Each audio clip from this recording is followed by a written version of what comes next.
The limestone wall sealed shut with a thunderous crack that echoed through Blackwater Valley for 3 miles. 13 voices fell silent in an instant, buried beneath tons of Appalachian stone that would guard their secrets for the next 150 years. This is the story of how an entire expedition vanished into the earth itself, leaving behind only boot prints in mud and a mystery that still haunts the hollows of West Virginia. The morning mist clung to granite peaks like funeral shrouds as Professor Elias Whitman's expedition gathered at the mouth of Devil's Throat Cave on October 15, 1874. The scent of damp limestone mixed with rotting leaves, while moss-covered rocks offered treacherous footing that had already claimed 2 twisted ankles before they'd even entered the cave system. Whitman, a geologist from Harvard College, had spent 2 years studying reports of vast underground chambers hidden beneath the Appalachians. Local Cherokee legends spoke of a great hollow that stretched from Virginia to Pennsylvania, carved by ancient waters and guarded by spirits that demanded blood sacrifice. The professor dismissed such tales as primitive superstition, but the cave maps drawn by early settlers suggested something extraordinary lay beneath their feet. His team included 12 others, fellow academics from Eastern universities, seasoned cave explorers from Kentucky, and 2 local guides who'd agreed to lead them only after extracting promises that they'd venture no deeper than the first chamber. The guides, brothers named Isaiah and Jeremiah Koch, had grown up hearing their grandmother's warnings about the deep places where the old families once hid their shame. The Devil's Throat earned its name honestly. The entrance gaped like a massive maw, 30 feet wide and black as midnight beyond the first bend. Water trickled from somewhere deep inside, carrying minerals that stained the rocks rust red and left deposits that resembled dried blood. The Koch brothers had brought enough rope, lanterns, and provisions for a 3-day expedition, but they moved with the nervous energy of men who expected to need them for something else entirely. Before we descend into this darkness that swallowed 13 souls whole, I want to know, where are you watching from right now? What time is it where you are? Drop a comment below and let me know. And if stories like this fascinate you, hit that like button and subscribe, because what you're about to hear has been buried in courthouse records and family Bibles for over a century. From Professor Whitman's journal, October 14, 1874, the cave entrance presents remarkable geological features. Limestone formations suggest water action over millennia. Local superstitions abound, but science shall illuminate what ignorance has shrouded in fear. The expedition entered Devil's Throat at precisely 9:37 that morning. Jeremiah Koch led with a calcium carbide lamp, its flickering flame casting dancing shadows that made the walls seem to breathe. The passage descended sharply, following what geologists would later identify as an ancient underground riverbed. Limestone formations jutted from floor and ceiling like the ribs of some prehistoric beast, while the air grew thick with mineral deposits that coated their lungs with each breath. 20 minutes into their descent, they discovered the first chamber. Whitman's measurements indicated a space roughly 60 feet in diameter, with a ceiling that vanished beyond their lamplight. Stalactites hung like frozen tears, some thick as tree trunks, others thin as needles. The professor spent an hour taking notes and sketches, while his team explored side passages that branched off like arteries from a stone heart. But it was Isaiah Koch who found the carved symbols. Hidden behind a limestone curtain, ancient markings covered a flat section of cave wall.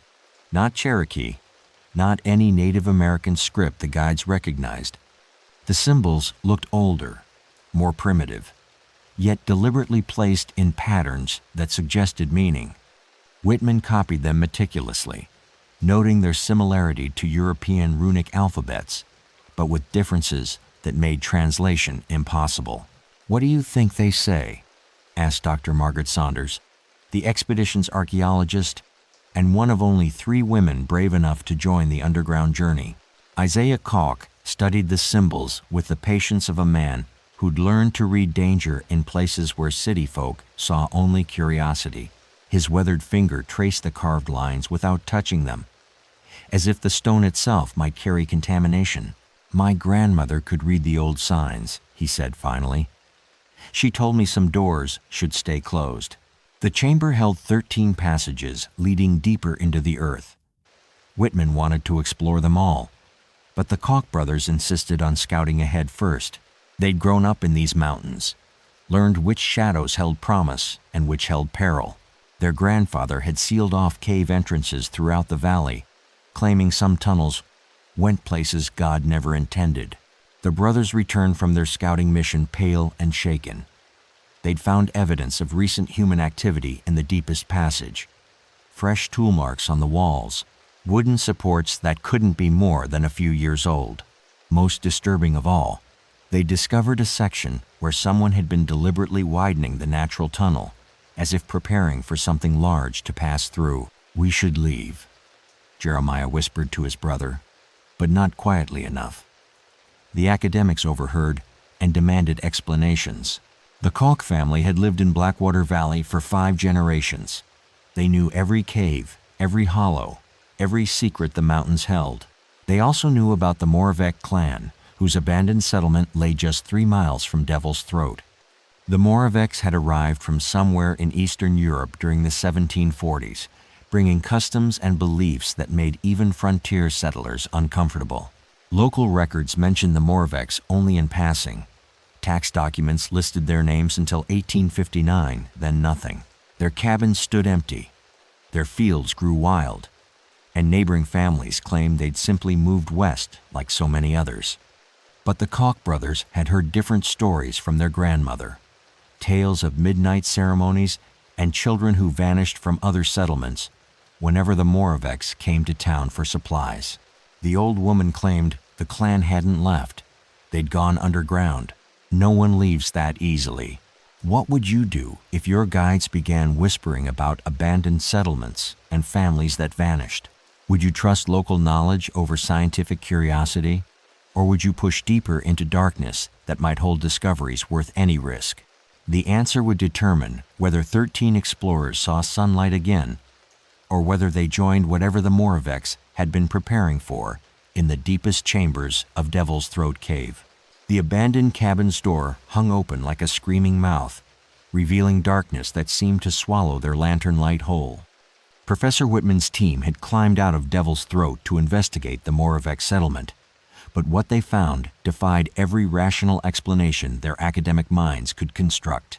Understanding what happened to the Moravecs might be the key to understanding what waited for them in the cave's deepest chambers.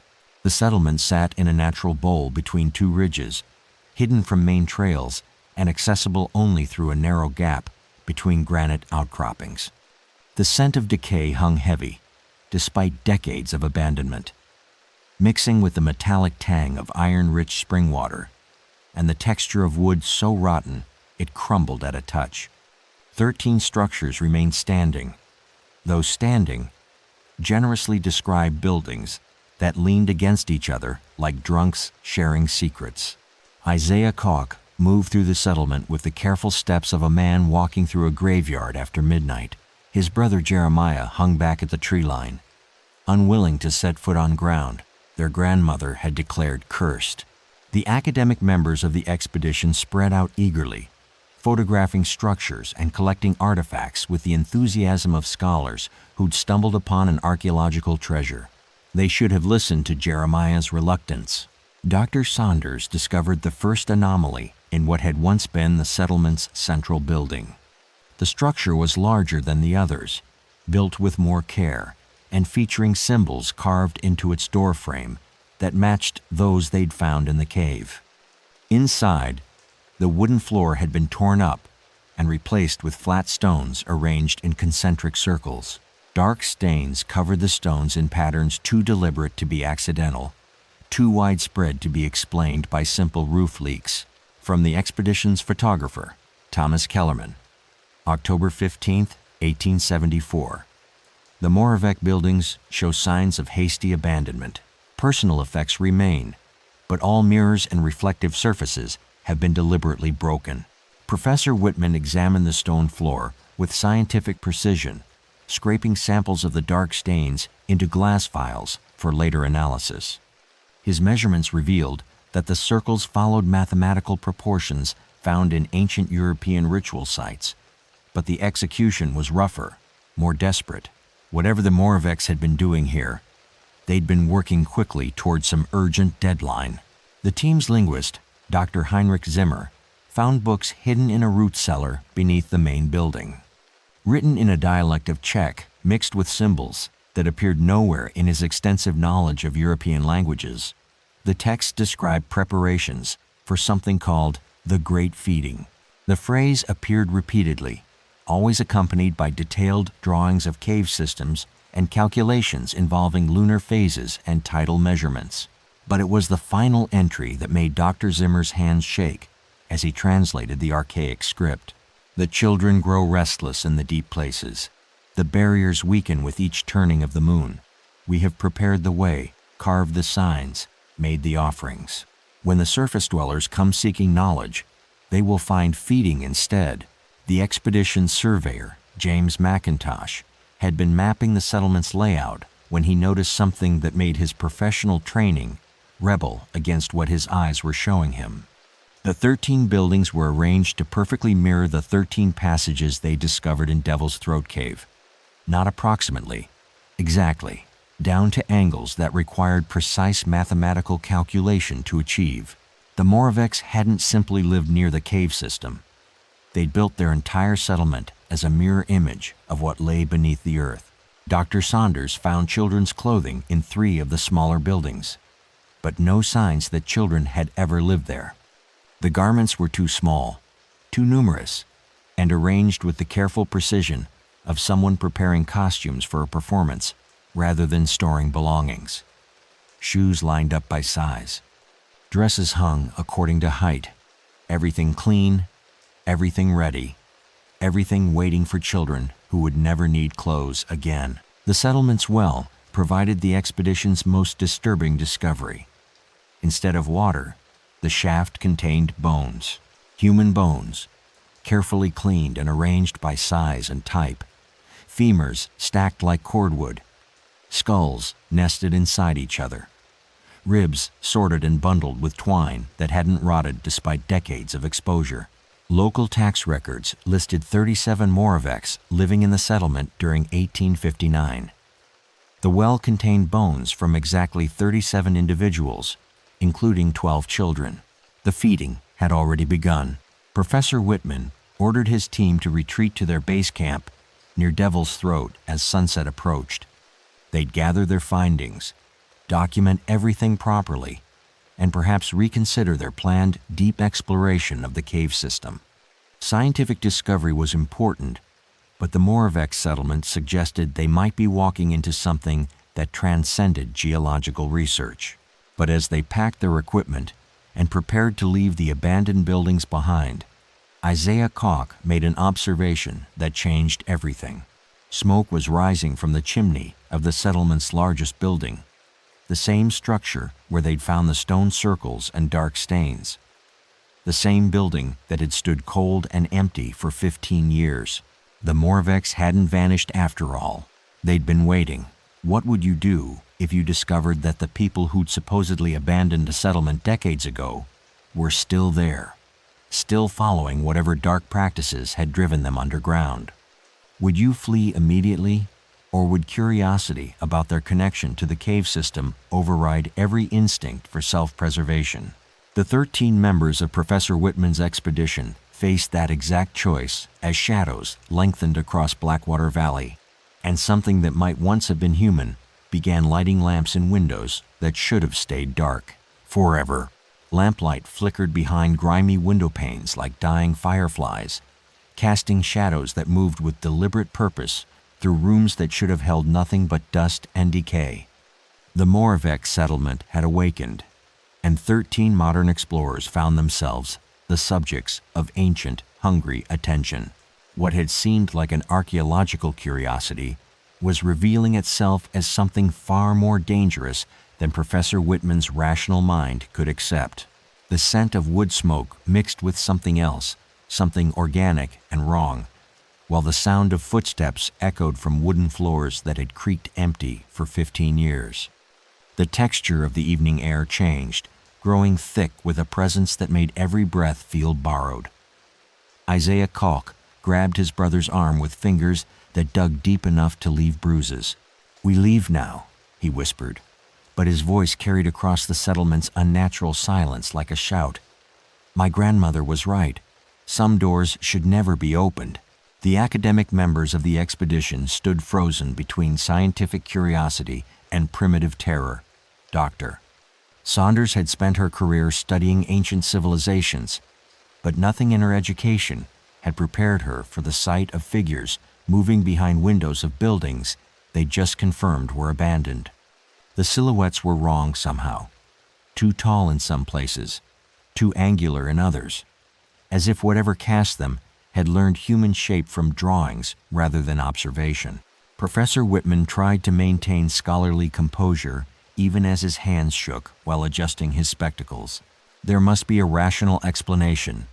Vagrants, perhaps, or local residents using the buildings for shelter. But vagrants didn't arrange themselves in windows to create perfect geometric patterns, and local residents didn't stand motionless for minutes at a time, never blinking, never turning away from the 13 figures gathered at the settlement's edge. From Dr. Zimmer's field notes, October 15th, 1874, 7:43 p.m. Observe coordinated movement in multiple structures. Count suggests original population may have returned. Recommend immediate withdrawal. The figures in the windows began to move in unison, a choreographed dance that spoke of practice and purpose. They raised their arms simultaneously, held them at identical angles, then pointed toward Devil's Throat Cave, with movements so synchronized they might have been controlled by a single mind. The message was clear, even without words. The cave was calling them home. Dr. Saunders noticed that the pointing figures were wearing the children's clothing they'd found earlier. Dresses that hung loosely on frames too large and angular to be human children. Shoes that couldn't possibly fit feet that bent at angles nature never intended. Whatever the Moravecs had become during their years underground, they'd lost more than just their humanity. They'd gained something else in return. The expedition's photographer, Thomas Kellerman, raised his camera with trembling hands, desperate to document what they were witnessing. The flash powder ignited with a brilliant flare that lit the entire settlement for one frozen moment, revealing details that would haunt his nightmares for the rest of his abbreviated life. The figures in the windows weren't wearing masks or costumes. Their faces had genuinely changed, stretched, and reformed by whatever they'd encountered in the deep places beneath Blackwater Valley. Eyes too large for their sockets, mouths that split their faces too wide, teeth that caught the camera flash like broken glass. But it was their children that made Kellerman drop his equipment and run. The Moravec young stood in the settlement's central square, arranged in the same concentric circles they'd found carved into the building's stone floor. But these weren't the 12 children whose bones filled the well. These were new children, taken from other settlements over the years, their faces bearing the same impossible alterations as their adoptive parents. They smiled in perfect unison as the camera flash faded, revealing knowledge that no child should possess. The feeding required fresh additions. Jeremiah Kalk had seen enough. He grabbed the nearest academic doctor, Richardson, the botanist, and began dragging him toward the tree line. "Run now or stay forever," he shouted to the others. "But make your choice quick, because they're coming." The figures began pouring from the buildings like water from a broken dam, not walking or running, but flowing with a liquid grace that suggested they'd learned movement from things that had never been constrained by human joints and limitations. They moved faster than running men, but with the patient inevitability of a rising flood. Professor Whitman's scholarly objectivity finally cracked as he watched dozens of impossible figures glide across ground that should have tripped normal humans. "What are they?" he gasped to Isaiah Kalk as they stumbled through the forest toward their base camp. What they chose to become Isaiah replied, without slowing his desperate pace. What they had to become to survive in the deep places. What they're trying to make us become too. The expedition reached their camp near Devil's Throat Cave as full darkness settled over Blackwater Valley. They'd lost most of their equipment in the panicked retreat, but they still had enough supplies to break camp and flee the area entirely. Rational minds insisted they should pack immediately and return to civilization with reports of dangerous squatters in the abandoned settlement. But the cave entrance glowed with the same lamplight they'd seen in the Moravec windows. The deep places were calling. Something ancient waited in the chambers below Devil's Throat, something that had changed the Moravecs from European settlers into creatures that could survive in environments no human should endure. The same transformation was being offered to Professor Whitman's expedition, presented as opportunity rather than horror. What would you do if you realized that an entire community had willingly surrendered their humanity for survival, and they wanted to share that gift with you? Would you flee while escape remained possible, or would you accept their invitation to discover what wonders waited in the Earth's deepest chambers? The 13 members of Professor Whitman's expedition faced that choice as creatures that had once been their fellow humans emerged from Devil's Throat Cave, carrying lights and ropes and tools needed for a journey that would take them far beyond the reach of sunlight or salvation. The rope ladder descended into Devil's Throat like a spine made of hemp and wood, each rung disappearing into darkness that seemed to devour their lantern light. The transformed Moravecs stood at the cave's edge with tools and provisions, their altered faces patient as stone, while they waited for Professor Whitman's expedition to make the choice that would define their fate. This was the moment when 13 rational minds had to decide whether scientific discovery was worth surrendering everything that made them human. The sound of dripping water echoed from chambers far below, mixing with whispers in a language that predated human speech, while the cave's mouth exhaled air that carried the texture of things long buried and recently awakened. The Moravecs had spent hours preparing climbing equipment with mechanical precision, their elongated fingers working knots that no human hand could tie, securing anchors in rock faces that no normal person could reach. Isaiah Kalk stood apart from both groups, his weathered face torn between loyalty to the expedition he'd agreed to guide and knowledge passed down through generations of mountain folk. "My grandmother told me the deep places change people," he said to Professor Whitman. "Make them into something that can survive where the sun never shines." But surviving and living aren't the same thing. The lead Moravec stepped forward, its movements flowing like water, despite the jagged angles of its transformed limbs. When it spoke, the voice carried harmonics that suggested multiple throats working together, creating words that bypassed the ears and spoke directly to the primitive brain. Knowledge awaits in the deep chambers, understanding that your surface minds cannot grasp from above. The cave system extends for miles beneath the mountains, connecting to chambers that hold wonders your civilization has forgotten. Dr. Saunders found herself drawn toward the rope ladder despite every rational instinct screaming warnings. Her archaeological training had taught her to recognize significant discoveries, and the Moravec settlement suggested they'd found something that would revolutionize understanding of human development. Whatever had changed these people, it represented evolution in action. From Professor Whitman's journal, October 15th, 1874, 9:15 p.m. The subjects display remarkable adaptations to subterranean environment. Bone structure modified for cave navigation. Vision apparently enhanced for low-light conditions. Most intriguing from scientific perspective. But Dr. Zimmer noticed details that chilled his scholarly enthusiasm. The Moravecs moved with coordination that suggested shared consciousness rather than individual thought. They blinked simultaneously, turned their heads at identical angles.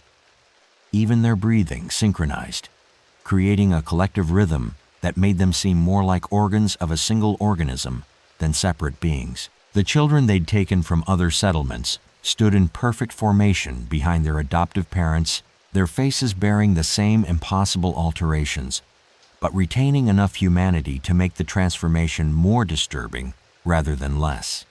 They smiled with knowledge that belonged to creatures far older than their apparent years. Professor Whitman approached the rope ladder with the careful steps of a man walking toward his own execution.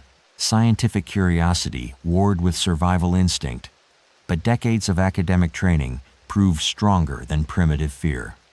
If we accompany you into the cave system, what guarantees do we have regarding our safety and eventual return to the surface? The Moravecs' laughter harmonized in frequencies that made the cave walls resonate like bell chambers. Safety is an illusion the surface world teaches its children. Return is a concept that assumes you would want to come back once you've seen what waits below. The question is not whether you'll be safe, but whether you'll still recognize safety as something worth wanting. Thomas Kellerman, the expedition's photographer, had been documenting the encounter with the desperate efficiency of a man who knew he was recording his own obituary. His camera captured the moment when 3 expedition members made their choice, stepping onto the rope ladder without looking back at the world they were leaving behind. Dr. Richardson, the botanist, descended first, drawn by promises of plant life that had evolved in complete isolation from surface species. Dr. McIntosh, the surveyor, followed, unable to resist mapping cave systems that might connect to underground networks spanning entire continents. Dr. Peters, the mineralogist, brought up the rear.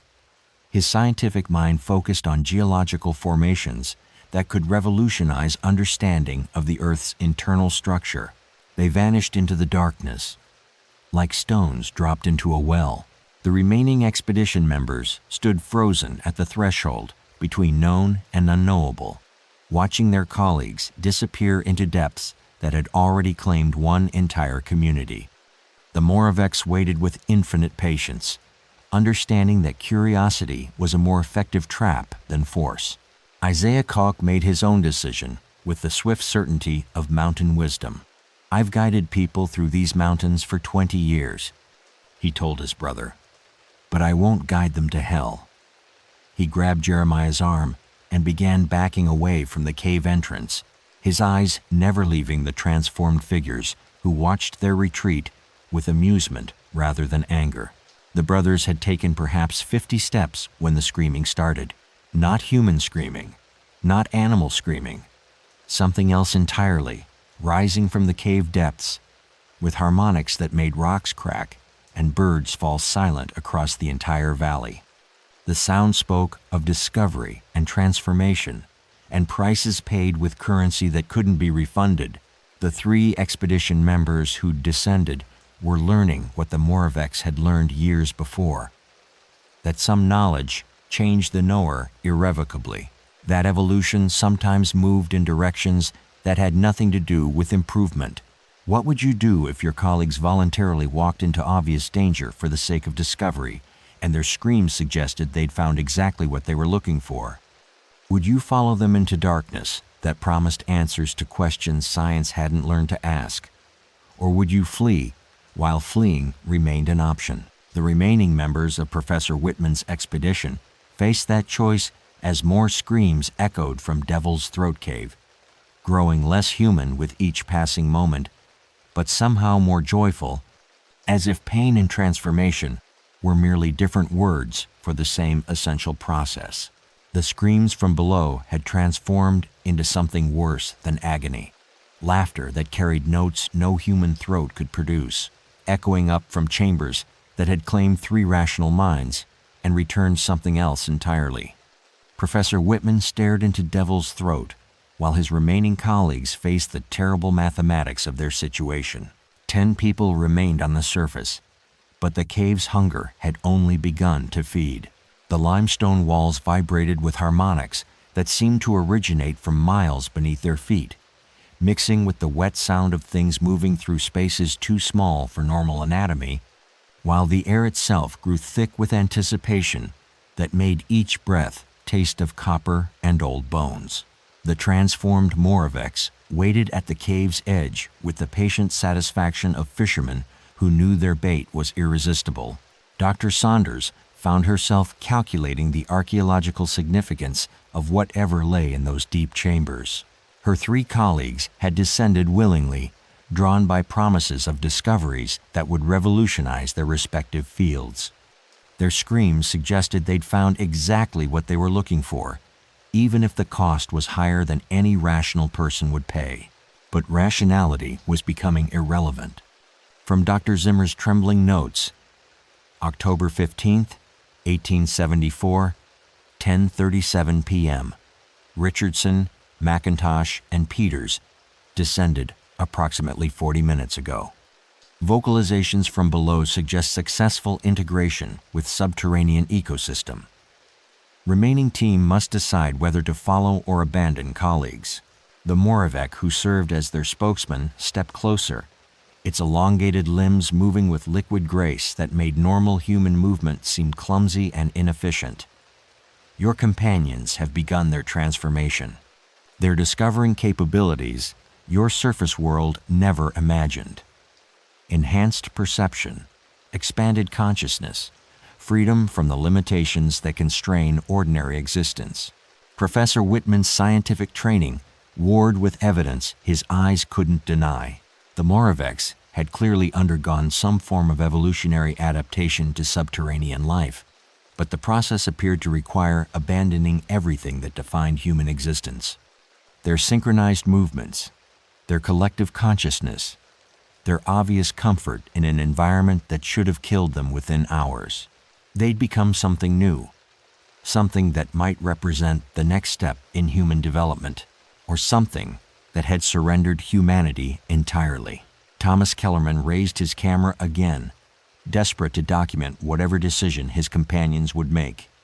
But the flash powder refused to ignite, as if the air itself had grown too thick with otherworldly presence to support normal combustion. His equipment was failing just when he needed evidence most. The remaining academics found themselves forming 2 camps without conscious decision. Dr. Saunders, Professor Whitman, and 4 others moved closer to the cave entrance, drawn by scientific curiosity that overrode survival instinct. Dr. Zimmer and 3 colleagues backed toward the tree line, their scholarly training overwhelmed by primitive recognition of predators wearing familiar faces. The Moravec children began singing in harmonies that bypassed human hearing and spoke directly to the nervous system. The melody was beautiful and terrible, promising knowledge that came at prices few minds could afford to pay. But the song also carried traces of their original humanity, fragments of lullabies learned before their transformation began. They remembered being human. They just no longer wanted to be. Isaiah Koch had seen enough mountain families make choices that ended in disappearance. Some pursued gold in mines that caved in. Others followed religious visions that led them into wilderness they never escaped. The pattern was always the same. Rational people convinced themselves that impossible rewards justified unthinkable risks. "The cave's been here for thousands of years," he told Professor Whitman. "It'll be here tomorrow if you change your mind. But if you go down there tonight, you won't be coming back up as the same person who went down." But Professor Whitman was no longer listening to warnings. The sounds from below had changed again, becoming more complex, more inviting. His 3 colleagues weren't screaming anymore. They were calling, their voices harmonizing with the Moravec children's song, promising discoveries that would make surface existence seem like a childhood game abandoned for more sophisticated pleasures. Dr. Saunders stepped onto the rope ladder without looking back. "Some opportunities only come once in a lifetime," she said to the colleagues she was leaving behind. "I won't let fear keep me from the greatest archaeological discovery in human history." Professor Whitman followed her onto the ladder, then Dr. Hayes, the geologist, then young Mr. Franklin, the expeditions clerk, who'd been taking notes about everything he'd witnessed. 4 more rational minds choosing transformation over safety, discovery over survival. They descended into darkness that welcomed them with patience born of geological time. The cave swallowed them whole, What would you do if you watched half your expedition voluntarily walk into obvious danger, singing, as they disappeared into depths that had already changed 3 of your colleagues beyond recognition? Would you follow them into transformation that promised knowledge at the cost of everything that made you human? Or would you flee while escape remained theoretically possible? The 6 remaining members of Professor Whitman's expedition faced that choice as voices rose from Devil's Throat Cave in harmonies that spoke of discovery and surrender, of evolution and extinction, of doors that could only be passed through once and never closed again. Thomas Kellerman's camera lens cracked with a sound like breaking bone, the glass spiderwebbing just as 7 more voices joined the harmonious calling from Devil's Throat Cave. The remaining 6 expedition members stood at the edge of sanity, while their colleagues sang invitations from chambers that had swallowed every rational mind foolish enough to follow curiosity into the Earth's deepest secrets. Half the expedition had chosen transformation over terror, leaving behind only those strong enough to resist the cave's seductive promises or too paralyzed by fear to move. The scent of something ancient and hungry rose from the depths, mixing with limestone dust that coated their throats like grave dirt, while the rope ladder swayed hypnotically in air currents that carried whispers in languages that predated human speech. The Moravecs had begun descending into their underground domain, satisfied that enough surface dwellers had accepted their invitation to make the evening's hunting successful. Dr. Zimmer clutched his notebook with fingers that had gone white at the knuckles. His linguistic training had taught him to recognize patterns in communication, but the sounds rising from Devil's Throat followed no earthly grammar. The transformed expedition members weren't simply calling to their former colleagues. They were broadcasting something else entirely, a signal that resonated in frequencies designed to bypass conscious thought and speak directly to primitive survival instincts. The call was spreading beyond the immediate area. From the Journal of Thomas Kellerman, October 15th, 1874, 11:53 p.m. Camera equipment failing. Documented 7 colleagues descending voluntarily. Remaining team: myself, Dr. Zimmer, Jeremiah Koch, Isaiah Koch, Dr. Morrison, Miss Catherine Wells. Cave system appears to exert psychological influence extending beyond immediate vicinity. Isaiah Koch had spent his entire life reading signs that warned of danger in the mountains. Rock slides announced themselves with subtle vibrations days before they struck. Storms brewing beyond the horizon changed the behavior of animals hours before the first clouds appeared. But the wrongness emanating from Devil's Throat was unlike anything in his experience, a presence that made his skin crawl and his grandmother's warnings echo in his memory with prophetic accuracy. "We need to leave this valley," he told the remaining group. "Tonight, right now, before whatever's down there decides 6 witnesses are too many." But Dr. Morrison, the expedition's medical officer, was studying the cave entrance with professional fascination rather than appropriate terror. "The psychological effects are remarkable," he murmured, making notes despite his trembling hands. "Mass hysteria combined with suggestion and environmental factors. The acoustic properties of the cave system could easily produce auditory hallucinations that," his rational explanation cut off abruptly as something emerged from Devil's Throat.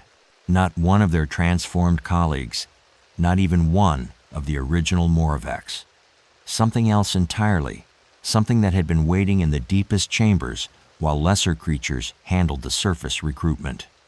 It moved like flowing shadow given substance, too large for the cave opening but somehow fitting through anyway, as if normal spatial relationships were merely suggestions it chose to ignore.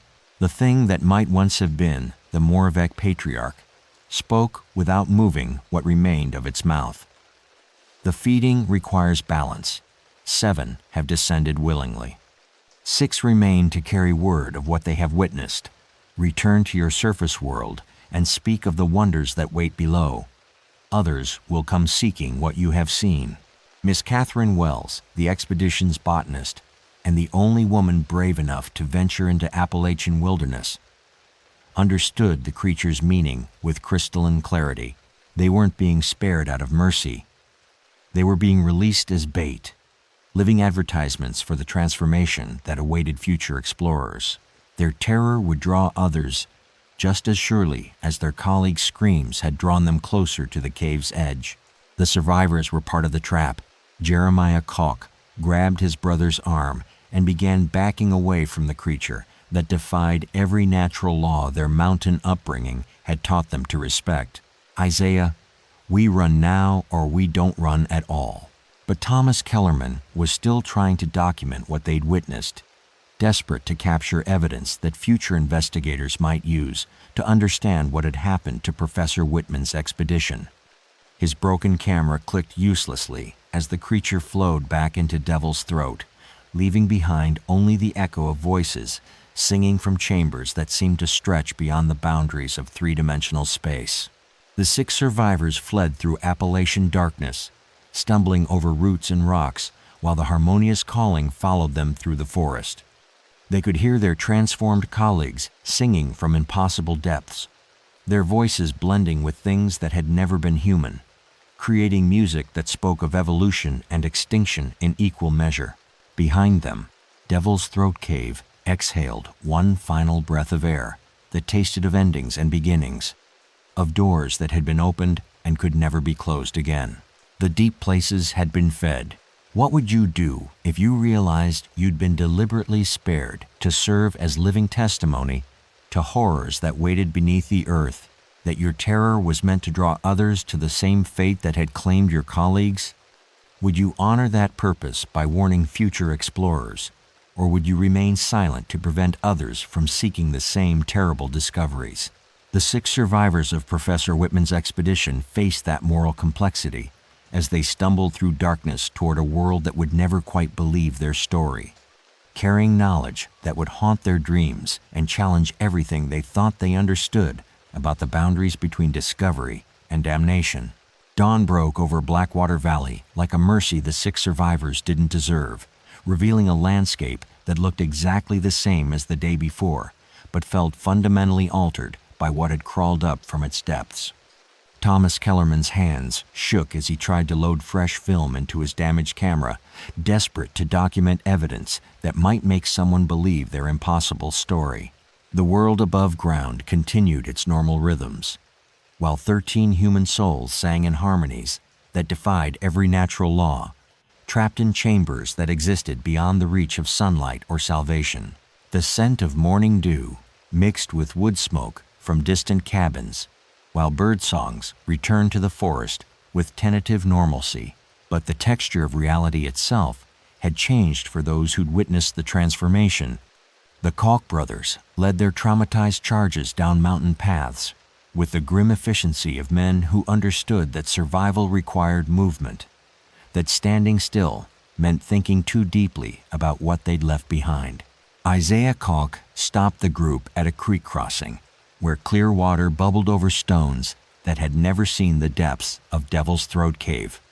"Drink," he ordered. "Wash your faces. Try to remember what it feels like to be human, because that's what we're going back to pretending to be." Dr. Zimmer's linguistic training had taught him to categorize experiences through language, but no words existed for what they'd witnessed. His notebook contained fragments of observations that read like fever dreams. Coordinated transformation, suggesting hive consciousness, voluntary abandonment of individual identity, evolution as surrender rather than advancement. The medical officer, Dr. Morrison, had spent the night walk creating rational explanations for everything they'd experienced. Mass hypnosis, environmental toxins causing shared hallucinations, suggestion and fear combining to create false memories. His mind rejected the evidence his eyes had recorded, retreating into scientific denial as a defense against truths too large for human comprehension. But Miss Catherine Wells understood something her male colleagues couldn't accept. She'd spent years studying botanical adaptation in extreme environments, watching plants evolve survival mechanisms that fundamentally altered their nature. The Moravecs had undergone the same process. trading their humanity for capabilities that allowed survival in conditions no surface dweller could endure. From her private notes, October 16, 1874, 6:23 a.m. Witnessed evolutionary leap occurring in real time. Subjects abandoned individual consciousness for collective survival mechanism. Process appears irreversible but voluntary. Question remains: is this advancement or extinction? The group reached the main road by mid-morning, where a mail coach provided their first contact with the normal world they'd temporarily abandoned. The driver looked at their torn clothes and haunted expressions with the practiced indifference of a man who'd seen plenty of prospectors and explorers return empty-handed from the mountains. "Rough night in the wilderness?" he asked while loading their minimal remaining equipment. Thomas Kellerman started to answer, then stopped. How could he explain that 7 rational human beings had voluntarily transformed into something that existed beyond the boundaries of normal existence? How could he describe creatures that moved like flowing water through spaces too small for normal anatomy? How could he make anyone believe that an entire community had chosen collective consciousness over individual humanity? "Equipment failure," Isaiah Koch answered for him. "Lost most of our gear to a cave-in. Had to abandon the expedition." The lie came easily because the truth was impossible. During the 3-day journey back to civilization, the survivors faced a choice that would define the rest of their abbreviated lives. They could report what they'd witnessed, submit official accounts to academic institutions and government authorities. But who would believe that 13 educated people had willingly descended into a cave system and emerged as something that had never been human? Or they could remain silent, carrying their knowledge like a poison that would slowly corrupt everything they touched. Let future explorers discover Devil's Throat Cave without warnings, without preparation, without any understanding of what waited in chambers that connected to networks spanning entire continents. Dr. Morrison chose silence, returning to his medical practice with a newfound appreciation for surface world normalcy. He never spoke of the expedition again, dying of a heart attack 3 years later while treating a patient who complained of hearing voices from underground. Dr. Zimmer attempted to publish academic papers about linguistic patterns in pre-Columbian cave systems, but his colleagues dismissed his work as fantasy. He spent his remaining years translating the Moravec texts they discovered, slowly going mad as he understood more of what the symbols actually meant. Miss Catherine Wells used her botanical knowledge to identify plant species that grew only near cave systems where unusual activity had been reported. She documented 17 locations across Appalachia where communities had vanished, leaving behind settlements that mirrored underground chamber layouts with mathematical precision. The pattern was spreading. Thomas Kellerman never developed another photograph. His camera had captured images during the expedition, but the film revealed only darkness, as if the creatures they'd encountered existed outside the spectrum of normal light. He kept the blank negatives as evidence of something that refused to be documented. Isaiah and Jeremiah Koch returned to their mountain guiding business, but they sealed off every cave entrance they could find throughout Blackwater Valley. Their descendants continue the practice today, dynamiting passages and warning hikers away from areas where the ground sounds hollow beneath their feet. The deep places still hunger. What would you do if you carried knowledge that could save lives, but nobody would believe? That trying to warn others might only draw attention to dangers better left undisturbed. Would you speak the truth regardless of consequences? Or would you let silence protect both the innocent and the guilty from discoveries that transformed everyone they touched? The 6 survivors of Professor Whitman's expedition made their individual choices, but the cave system beneath Blackwater Valley continued to call to explorers, researchers, and adventurers who heard whispers of discoveries waiting in chambers that connected to networks older than human civilization itself. The courthouse fire in 1897 consumed every official record of Professor Whitman's expedition, leaving behind only ash and the testimonies of 6 traumatized survivors, whose stories grew stranger with each passing year. But fires can't burn memories, and the deep places beneath Blackwater Valley continued to sing their seductive songs to anyone willing to listen. The cave's hunger had been temporarily satisfied, but appetites that old never truly fade. They only grow more patient between feedings. The scent of charred paper mixed with mountain air that carried whispers from chambers no living person should acknowledge, while the texture of normalcy wore thin around edges, where reality bent under pressure from things that existed in spaces between dimensions. The surviving expedition members had scattered to different states, different professions, different attempts at forgetting what they could never truly leave behind. Thomas Kellerman died first, in 1902, found in his Philadelphia darkroom, with photographs spread around his body like tarot cards predicting doom. The images showed Devil's Throat Cave in perfect detail, despite his camera being destroyed 8 years earlier. The pictures captured figures moving through passages that official surveys claimed didn't exist, their faces bearing alterations that suggested ongoing transformation in chambers beneath the earth. His final photograph showed 13 figures arranged in formation, their faces turned toward the camera with expressions of welcome that promised knowledge and demanded everything in return. The Philadelphia police filed the death as suicide, but couldn't explain how a man could take pictures of places he'd never returned to visit. From the coroner's report, October 13, 1902, subject found deceased among photographs of unusual cave formations. Images appear recently developed despite equipment limitations. Cause of death: cardiac arrest induced by extreme psychological distress.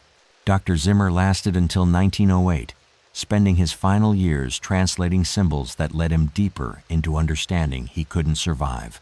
His research revealed that the cave systems beneath Appalachia connected to similar networks worldwide, ancient passages where early human civilizations had encountered things that offered evolution at prices few minds could afford to pay. His translation of the final Moravec text predicted a convergence, a time when the barriers between surface and depth would weaken enough to allow large-scale migration between worlds. The date he calculated fell in the autumn of 1974, exactly 100 years after the original expedition.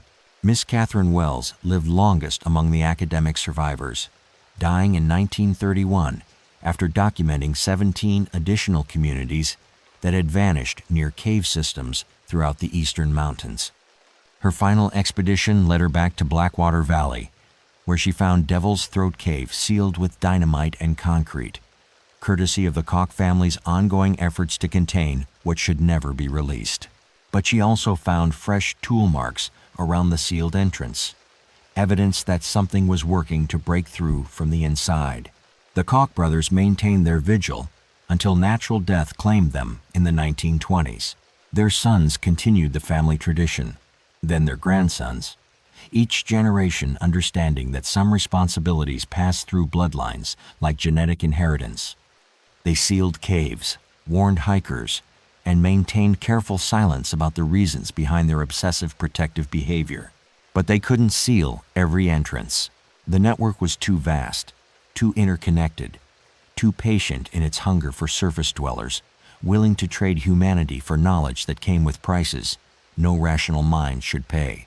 In 1973, exactly 99 years after Professor Whitman's expedition vanished into chambers that existed beyond normal space, a new group of explorers discovered what they believed was a previously unknown cave system in Blackwater Valley.